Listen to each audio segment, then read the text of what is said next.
All right, so video 2, right now we're going to kind of talk about what is RPR, just kind of give a background of it. But what is it?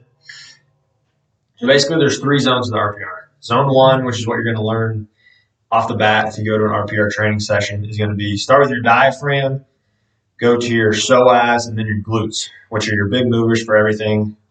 So I'll hit that in a minute. Zone 2, quads, quads, hamstrings, hips, and abs.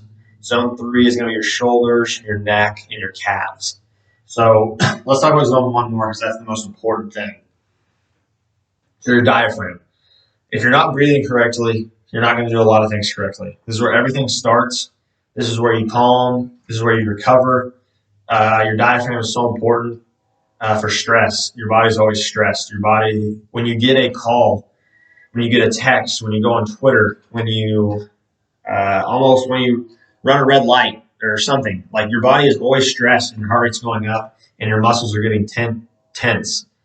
And like it's weird to think about, but yes, these things do cause injury. This is why we pull hamstrings. This is why we pull quads. This is why we low backs. Why our low backs hurt. All these things are always on tension because our bodies are stressed.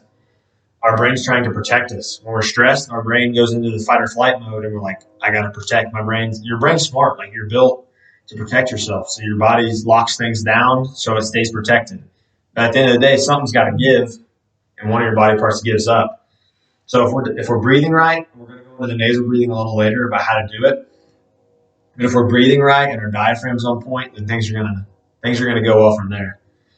After that, psoas. Psoas is your hip flexor. That's your main movement. A lot of people don't use it as a hip flexor because as we go through our daily lives, as we go through American life, as we sit, as we don't do anything, our psoas shuts off because our psoas can easily be shut off, and our hamstring takes over for it, or our quad takes over for it.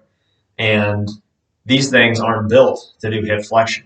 They're built to do knee flexion and knee extension. So if we can get our psoas working right, we're going to get rid of our hamstring injuries. We're going to get rid of some of our low back injuries. If our psoas is working, a lot of these things are going to be fixed. Our glutes are the same way. Our glutes are basically our psoas on back. They're doing hip extension when you take your leg back. So a lot of running. Glutes are using squatting, obviously. If our glutes are working, our low back injuries are probably going to go down. So the RPR is going to work on getting those things working the right way. A little bit more about the diaphragmatic breathing. It's so important.